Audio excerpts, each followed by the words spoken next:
Holidays-nale, adu namma GT Holidays da. GT Holidays, South India's #1 travel brand. You know you are special when you're with GT Holidays.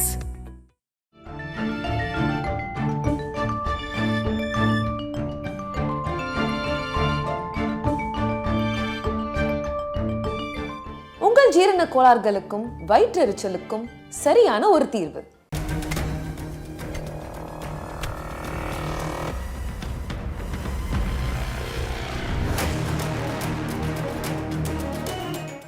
வணக்கம். வணக்கம். Welcome to the show அறிந்தும் அறியாமலும். So இந்த வாரம் அறிந்தும் அறியாமலும் யார் அப்படின்னா வந்துட்டு இப்போ ரீசெண்டாக தமிழ் சினிமாவிலேருந்து மறைஞ்ச டெல்லி கணேஷ் அவர்கள் தான். நல்லா பேசுவீங்களா? தெரியும். சரிப்பா. உண்மை சொல்கிறா ராஸ்கல். இப்போ சாப்பிடலண்ணா, சாரிச்சா கொஞ்சம் போல சாப்பிட்டேன். பயப்பிடிச்சிட்டான். எல்லாம் டெக்னாலஜி. சட்டைக்கு ஒரு சட்டையா?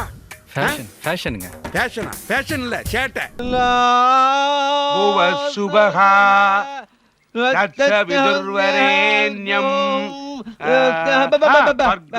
எடுத்து கொடுக்குறாண்ணா. ஸோ டெல்லி கணேஷ் வந்துட்டு கிட்டத்தட்ட எல்லா கதாபாத்திரங்களும் நடிச்சிருக்காரு. ஸோ தமிழ் சினிமாவில் இவரோட பங்களிப்பு வந்து பெருசாகவே இருக்குது. இவரோட ஆரம்பம் எங்கேருந்து ஆரம்பிச்சிருக்கு? அதெல்லாம் பற்றி பேசுறதுக்கு முன்னாடி டெல்லி கணேஷை பற்றி ஒரு முக்கியமான விஷயத்தை சொல்லணும்னு நினைக்கிறேன். என்னென்னா, அறிந்தும் அறியாமல் நிகழ்ச்சியில் டெல்லி கணேஷை பற்றி என்ன விதமான புதிய தகவலாம் நம்ம ரசிகர்களுக்கு தர முடியும் அப்படின்னு நான் யோசிக்கிறேன். என்னென்னா, சமீபத்தில் அவர் மறைந்த போது அவரை பற்றிய நினைவுகளை பகிர்ந்து கொள்ளாத திரைக்கலைஞர்களே இல்லை அப்படின்ற மாதிரி ஒரு பக்கம் கமல்ஹாசன், ஒரு பக்கம் ரஜினிகாந்த், அதுக்கப்புறம் அவரோடு பணியாற்றிய பல திரை நட்சத்திரங்கள். ஏன்னா அவருடைய பாதிப்பு எல்லோரும் அவங்க வீட்டில் ஒரு உறுப்பினர் மறைந்தது போல் ஃபீல் பண்ணாங்க.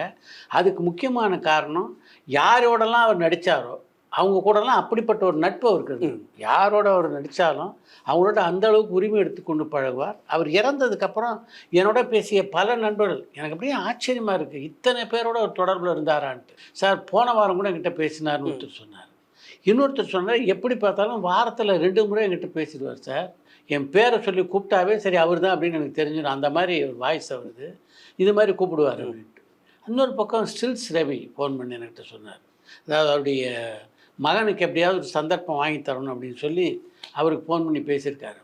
ரேவதி வந்து இப்போ ஒரு வெப்சீரிஸ் பண்ணுறாங்க. அந்த வெப்சீரிஸில் பல முக்கியமான நட்சத்திரங்கள் நடிக்கிறாங்க. ஏறக்குறைய அதனுடைய படப்பிடிப்பு முடிவடைகின்ற கட்டத்தில் இப்போ இருக்குது. பிரியாமணி கூட அதில் முக்கியமான கதாபாத்திரம் நடிக்கிறாங்க. அதில் தன்னுடைய மகனுக்கு ஒரு கதாபாத்திரத்தை வாங்கி தர முடியுமா அப்படின்னு ஸ்டில்ஸ் ரவி கேட்டிருக்காரு. அப்புறம் ஸ்டில்ஸ் ரவி ரேவதியை நேரடியாக தொடர்பு கொள்ள முடியலனால ரேவதியுடைய அசோசியேட் டைரக்டருக்கு அவர் கனெக்ட் பண்ணியிருக்காரு. அப்போ தான் அவர் சொல்லியிருக்காரு, சார் இதை கொஞ்சம் முன்னாடி சொல்லியிருந்தீங்கன்னா டெஃபினட்டாக அதை கன்சிடர் பண்ணியிருக்கலாம். இப்போ வந்து ஏறக்குறைய எல்லா பாத்திரங்களுக்குமான நட்சத்திர தேர்வு முடிஞ்சிருச்சு. இந்த அளவுக்கு பிஸியாக இருந்திருக்கார். அதாவது காலையிலேருந்து ராத்திரி வரை எல்லோருடனும் தொடர்பு இருந்திருக்கார் அப்படின்ற விஷயம்லாம் எனக்கு தெரிய வந்தது. டெல்லி கணேஷை பொறுத்த வரைக்கும் அவரை சினிமாவுக்கு கூட்டிகிட்டு வந்தது அப்படின்னா அவருடைய கலை ஆர்வம் அப்படின்னு தான் சொல்லணும். டெல்லியில் அவர் வந்து ஏர்போர்ட்ஸில் வேலையில் இருந்தார் அப்படின்றது எல்லாருக்கும் தெரிஞ்ச விஷயம். அப்போ எப்பெல்லாம் நேரம் கிடைக்குமோ அப்போ அங்கே இருந்த தட்சிண பாரத் சபாவில் இணைந்து நாடகங்கள்லாம் நடிச்சிருக்காரு. அந்த ஆர்வம் தான் அவரை சென்னைக்கே வர வச்சுது அப்படின்னு நினைக்கிறேன். இங்கே சென்னைக்கு வந்தவுடனே நாடகங்கள் நடிக்கணும்னு மிகுந்த ஆர்வத்தோடு இருந்தார். அப்போ தான் காத்தாடி ராமூர்த்தி சந்திக்கக்கூடிய வாய்ப்பு அவருக்கு கிடைச்சது. அந்த காலகட்டத்தில் பிசு அப்போ தான் அறிமுகமாகி நாடகங்கள்லாம் நடத்திக்கிட்டு இருந்தார். அவருடைய நாடகத்தில் நடித்தார். அவருடைய நாடகம் தான் இவருக்கு திரையுலகத்தில் வந்து நுழைவதற்கான ஒரு வாய்ப்பை வாங்கி தந்தது. அந்த வாய்ப்பை இவருக்கு வழங்கிய தமிழ் சினிமாவுடைய பிதாமகன் அப்படின்னு இன்று வரையில் போற்றப்படுகின்ற இயக்குனர் சிகரம் பாலச்சந்தர். இப்படித்தான் அவர் சினிமாவுக்குள்ளே வந்தார். இதில் முக்கியமான விஷயம் என்னென்னா, பாலச்சந்தர் எப்படி டெல்லி கணேஷோட உறவு வைத்திருந்தார் அப்படின்றது தான். பாலச்சந்தர் நிறைய பேரை அறிமுகப்படுத்தியிருந்தாலும் திறமையான கலைஞர்கள் அப்படின்னு ஒரு செட்டு இருக்கும் அவர்கிட்ட. அந்த செட்டை எல்லா படங்கள்லையும் பார்த்தா ஏதாவது ஒரு கதாபாத்திரங்களும் நடிக்க வச்சுக்கிட்டே இருப்பார். அப்படி வந்து பாலச்சந்தர் இவருக்கு தந்த ஒரு அருமையான வாய்ப்பு தான் சிந்து பைரவி பட வாய்ப்பு. படத்தில் வந்து அந்த மிருதங்க வித்வானாக கலக்கி இருந்தார் அவர் அப்படின்னு தான் சொல்லணும். அதுக்கு முன்னாடி அவர் வந்து ஒரிஜினல் மிருதங்க வித்வானே ஒருத்தர் கேட்டார், டிவி கோபாலகிருஷ்ணன். அவர் தான் இந்த கதாபாத்திரம் நடிக்க சொல்லி அவர் கேட்டார். அவர் வந்து ஒரு இளையராஜாவுடைய குரு. ஓகே, இளையராஜாவுக்கெல்லாம் குருவாக இருந்தவர் தான் டிவி கோபாலகிருஷ்ணன். அவருக்கு என்ன பிரச்சனைனா, இதில் வந்து இந்த கதாபாத்திரருக்கு மிருதங்க வித்வானா மட்டும் இல்லாமல் தண்ணி போட்டுட்டு ஒரு மிருதங்கம் வாசிக்கக்கூடிய ஒரு கலைஞராக இருந்ததுனால அவர் வந்து இசைத்துறையில் ஒரு மிகப்பெரிய பெயரை பெற்ற ஒரு மேதை. தான் வந்து அது மாதிரி கதாபாத்திரத்தை நடித்தா தன்னை அது மாதிரி ரசிகர்கள் பார்க்க ஆரம்பிச்சிருவாங்க அப்படின்றதுனால அந்த பாத்திரத்தை நடிக்கிறத தவிர்த்தார். அதுக்கு பின்னால் தான் அந்த ஒரு நல்ல வாய்ப்பு டெல்லி கணேஷுக்கு கிடச்சிது. அவர் மறுத்ததுனால இவருக்கு கிடைச்ச ஒரு அற்புதமான வாய்ப்பு அப்படின்னு தான் சொல்லணும். எந்த கதாபாத்திரம் ஏற்றாலும் அந்த கதாபாத்திரத்தில் வாழ்கின்ற ஒரு நடிகராக இருந்தவர் தான் டெல்லி கணேஷ். அவருடைய இரங்கல் செய்தியிலேயே நான் அதை தான் குறிப்பிட்டிருந்தேன். அவருக்கு வந்து 1% கூட மிகையாக நடிக்க தெரியாது. அப்படி இயற்கையாக நடிக்கக்கூடிய ஒரு மனிதராக இருந்தார். அதனால தான் அவருடைய எல்லா கதாபாத்திரமும் எந்த கதாபாத்திரம் பார்த்தாலும் பக்கத்தில் நெக்ஸ்ட் டோர் பாய் அப்படின்வாங்களே அது மாதிரி சராசரியாக நம்ம சமூகத்தில் அடிக்கடி சந்திக்கக்கூடிய ஒரு கதாபாத்திரமாகவே இவர் அதை மாற்றிக்குவார். அவங்க கொடுக்குற பாத்திரம் கூட பார்த்தீங்கன்னா நீங்கள் வந்து அவரை பார்க்கும்போது உங்களுக்கு ஐடென்டிட்டிக்கலாக அவர் தெரியும். அதுதான் டெல்லி கணேஷுடைய தனிச்சிறப்பு. சார் நீங்கள் அவரோட ஒரு சில படங்கள் வந்து பண்ணியிருக்கீங்க. ஸோ நீங்கள் ஆச்சரியப்பட்டு பார்த்த விஷயம்னா டெல்லி கணேஷ்ட என்ன சார்? டெல்லி கணேஷ் என்னென்னா ஒரு நல்ல நடிகர் அப்படின்றது எல்லாருக்குமே நல்லா தெரியும். இப்போ என்னுடைய படங்கள்லேயே வந்து ஜல்லிக்கட்டு படத்தில் நடிச்சிருந்தார். அதுக்கப்புறம் சின்னப்பதாஸ் படத்தில் நடிச்சிருந்தார். நான் இயக்கிய சூரசம்ஹாரம் படத்தில் கேப்டன் ராஜ்னு ஒரு நடிகர் தான் அவர் காவல்துறை அதிகாரியுடைய கதாபாத்திரம் நடிச்சிருந்தார். அவர் பேச்சில் வந்து கொஞ்சம் மலையாள வாடகை வீசும் அப்படின்றனால அது டப்பிங் பேச சொல்லி டெல்லி கணேஷை கூப்பிட்டேன். நான் வந்து அந்த பாத்திரத்துக்கு டப்பிங் பேசணும்னு சொன்னது தான் தாமதம். என்றைக்கு டப்பிங் தான் கேட்டாரே தவிர யாருக்கு நான் பேசணும், நான் அவசியம் பேசணுமா, இந்த படங்கள்லாம் நடிச்சிட்டு இருக்கேன், இப்போ எனக்கு டேட் இல்லையே, நான் பேச வந்தால் எனக்கு எவ்வளோ சம்பளம் கொடுப்பீங்க, இதெல்லாம் தான் மாமூலாக எல்லோரும் கேட்கக்கூடிய கேள்வி. ஒரு வார்த்தை கூட இதெல்லாம் கேட்கல. என்றைக்கு நான் டப்பிங் வரணும், எத்தனை மணிக்கு வரணும், இதுதான் அவருடைய கேள்வியாக இருந்தது. இப்படித்தான் எல்லாரோடனும் பழகியிருக்கார். பணத்துக்கு வந்து மிகப்பெரிய முக்கியத்துவம் கொடுத்ததே இல்லை அப்படின்னு தான் சொல்லணும். நிறைய படங்களுக்கு வந்து நடிச்சதுக்கு வந்து சம்பளம் வாங்கலை அப்படின்னு கூட இன்றைக்கி நான் வந்து பல தகவல் தான் பார்க்குறேன். ஆனால் அதை பற்றி இது வரைக்கும் டெல்லி கணேஷ் எங்கேயாவது ஒரு இடத்துல சொல்லியிருக்காருன்னா கிடையாது. யார்கிட்டையும் அந்த மாதிரி பகிர்ந்துக்கவே மாட்டார். எல்லாரை பற்றியும் நல்ல விதமாக சொல்கிறவர் தான். நம்ம வாசகர் சொல்லி இந்த மாதிரி ஒரு காழ்ப்புணர்ச்சியே இல்லாமல் எல்லோருடனும் பழகிறது அப்படிங்கிறது ரொம்ப கஷ்டம். அதை கடைசி வரைக்கும் கடைப்பிடிச்சார் அவர். பேசிகிட்டு இருக்கும்போது கூட சொன்னீங்க பாலச்சந்தர் அவர்கள் வந்து அவருக்குன்னு ஒரு செட் ஆஃப் ஆர்டிஸ்ட்டை வச்சுருப்பாங்க. அதில் டெல்லி கணேஷ் வந்து ஒரு முக்கியமான ஆள்னு சொல்லிட்டு அவரோட சிஷியன் பாலச்சந்தர் அவர்களோட சிஷியன் கமலஹாசன் அவர்கள் அவர் பல படங்கள் வந்து இயக்கியிருக்காரு. அதில் ஒரு செட் ஆஃப் ஆர்டிஸ்டில் வந்து ஆளாக வந்து டெல்லி கணேஷ் இருப்பார். ஸோ இவங்க 2 பேத்துக்குள்ள அந்த நட்பு எங்கேருந்து ஆரம்பிச்சது? ஸோ கமலஹாசன் அவர்களுக்கும் டெல்லி கணேஷ் அவர்களுக்கும் இருக்க அந்த உறவை பற்றி சொல்லுங்கள். கமலஹாசனை பொறுத்த வரைக்கும் ஒரு பாலச்சந்தருடைய சிஷ்யன் தானே. அதனால் குருநாதர் இருக்க குணம் நிச்சயமாக கமலஹாசன்கிட்ட இருக்க தானே செய்யும். கமல்ஹாசன் தான் டைரக்ட் பண்ண படங்களில் மட்டும் இவரை பயன்படுத்திக்கிட்டு தான் சொல்ல முடியாது. கமல்ஹாசன் எந்தெந்த படத்தில் இருக்காரோ அந்த படங்கள் எல்லாவற்றிலுமே டெல்லி கணேஷ் வந்திருக்காரு. இந்த படங்கள் எல்லாம் கமல்ஹாசன் எப்படிப்பட்ட மாறுபட்ட கதாபாத்திரம் நடித்தாரோ அது மாதிரி இவருடைய கதாபாத்திரம் பார்த்தா மாறுபட்ட கதாபாத்திரம் தான். இப்போ நாயகன் படத்தை எடுத்துக்கிட்டா அவர் ஒரு வரதராஜ மலையாருடைய கதாபாத்திரத்தை நடிச்சிருந்தார் அப்படின்னா இவர் ஐயர் அப்படின்ற கதாபாத்திரத்தில் அப்படியே சொன்ன மாதிரி தான் அந்த கதாபாத்திரத்தையும் டெல்லி கணேஷ் பிரித்து பார்க்க முடியாது. அந்த அளவுக்கு வந்து யதார்த்தமான வசனங்களை பேசி அதை பற்றி நம்முடைய நிகழ்ச்சிக்கு வந்தபோது கூட சொன்னார். இந்த சீனு மணிரத்னம் சொன்னதுக்கப்புறம் நாமெல்லாம் என்ன நினைப்போம், மணிரத்னம் காயத்தில் எழுதிட்டார்னா அதில் ஒரு மாற்றத்தை கூட அவர் விரும்ப மாட்டார், அவர் என்ன சொல்கிறாரோ அதான் பேச சொல்லுவார்னு நினைக்கிறோம்ல.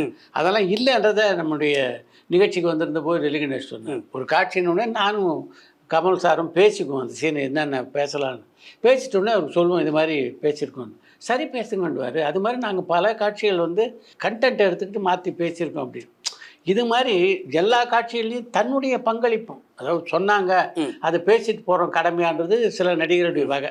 சில பேர் வந்து இந்த காட்சியை கெட்டு போகிற அளவுக்கு அதில் இம்ப்ரூவ்மெண்ட் கொடுப்பாங்க, அது இன்னொரு வகை. இந்த காட்சிக்கு தேவையான என்ன இம்ப்ரூவ்மெண்ட் பண்ணணுமோ அதை அளவோடு செய்யக்கூடிய ஆற்றல் ஒரு சில கலைஞர்களுக்கு உண்டு. நாகேஷ் மாதிரி கலைஞர்களை சொல்லலாம். அதுக்கு அது மாதிரி ஒரு கலைஞராக இருந்தவர் தான் டெல்லி கணேஷ். அதனால தான் கமல்ஹாசனோட ஒரு இணைஞ்சு நடித்த கதாபாத்திரங்கள் பலசும். இப்போ அபிஷன் எடுத்துக்கிட்டால் எப்படிப்பட்ட ஒரு கதாபாத்திரம் டெல்லி கணேஷ். இன்னொரு படம் மைக்கேல் மதனகாமராஜர், அதில் வந்து அந்த பாலக்காட்டு சமையல்காரராக வந்து கொளுத்தி தள்ளியிருப்பார் அவர். இப்படி அவருடைய படங்கள் எல்லாவற்றிலுமே இவர் வந்து மிகச்சிறப்பான கதாபாத்திரம் ஏற்று நிற்கக்கூடிய வாய்ப்பு கிடைச்சிது. அதனால தான் கமல்ஹாசன் வந்து இந்த இவரை பற்றி இரங்கல் செய்தியில் சொல்லும்போது எனக்கு வந்து மிகப்பெரிய இழப்பு அப்படின்னு குறிப்பிட்டிருந்தார். உண்மையில் சொல்லப்போனால் டெல்லி கணேஷ் இழப்பு என்பது மொத்த சினிமா உலகத்துக்கும் அதிகமாக இழப்பு தான் அது. ஆனால் கமல்ஹாசன் அந்த இழப்பை அவ்வளோ அதிகமாக ஃபீல் பண்ணுறான்னா அந்தளவு நெருக்கம் அவருக்கு இருந்தது தான் முக்கியமான காரணம். இப்போ கமல்ஹாசனுக்கு ஒரு முறை அவருடைய பிறந்த நாளை ஒட்டி பட்டிமன்றம் நடந்தது. அந்த பட்டிமன்றம் கொஞ்சம் வித்தியாசமான பட்டிமன்றம் அப்படின்னு தான் சொல்லணும். நம்ம KS ரவிக்குமார் தான் பொறுப்பேற்று அந்த பட்டிமன்றத்தை நடத்தினார். கமல்ஹாசனை பற்றிய பட்டிமன்றம், நடுவர் கமல்ஹாசனே. ஓகே. இதில் கமல்ஹாசனுடைய சிறப்புகளை பற்றி 2 அணியாக நாங்கள் பேசினோம். ஒரு பக்கம் ஞான சம்பந்தம், ரோகிணி இவங்கெல்லாம் பேசினாங்க, நான் டெல்லி கணேஷ் இவங்கெல்லாம் பேசினோம். நாங்கள் எல்லோரும் கலந்து கொண்ட பட்டிமன்றம் அது. அவரை பொறுத்த வரைக்கும் எனக்கு வந்து பல நாட்களாக பழக்கம் உண்டு. நான் வந்து பத்திரிகை அண்ணா அடியெடுத்து வைத்த காலகட்டத்திலேருந்தே அவரை பார்க்குறேன். இதில் நான் தயாரிப்பாளர் ஆனதுக்கு பின்னாடி என்னுடைய தயாரிப்பில் வந்து அவர் நடித்தார். அதுக்கப்புறம் வந்து அவரோடு இணைந்து நடிக்கக்கூடிய வாய்ப்பு எனக்கு கிடைச்சிது. அவரோட பல படங்களில் நான் நடித்தேன். எப்போ பார்த்தாலும் அவருடைய கம்பெனி அப்படின்றது ஒரு ப்ளசண்ட் கம்பெனி அப்படின்னு தான் சொல்லணும்.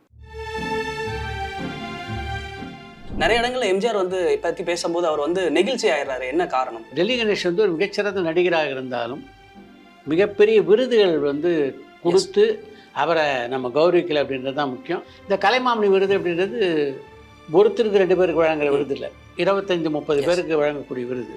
அப்படி விருது வழங்கும்போது ரஜினியோட அவர்களும் வந்து படங்கள் வந்து பண்ணியிருக்காரு. ஆனால் வந்து இப்போ பார்த்தீங்க அப்படின்னா இப்போ ரஜினியோட படம் பண்ணல அப்படின்ற ஒரு பிம்பம் மட்டும்தான் வந்து வெளியே இருக்குது. இது எதனால் வந்து அப்படி இருக்குது? அதுக்கு காரணம் இப்போ கமல்ஹாசனோட டெல்லி கணேஷை பார்த்தோம்னா பல படங்களில் திரும்ப பார்க்கக்கூடிய வாய்ப்பு கிடைச்சிது. சார், அவர் ஒரு மேடையில் பேசும்போது என்ன சொல்லியிருந்தாரு அப்படின்னா, இங்கே வந்து ஒரு கேரக்டர் ஆர்டிஸ்ட்டுக்கு வந்து கரெக்டான அவார்டோ அங்கீகாரமோ எதுவுமே வந்து கிடைக்கிறது இல்லை அப்படின்னு வந்து சொல்லியிருந்தாரு. ஸோ அந்த காலகட்டங்களில் ஓகே, இப்போவும் அந்த நிலைமை வந்து நீடிக்குதா? நான் வந்து பொதுவாகவே தமிழ் சினிமா இல்லை, இந்திய சினிமா உலகத்திலே என்ன பார்க்குறேன்னா,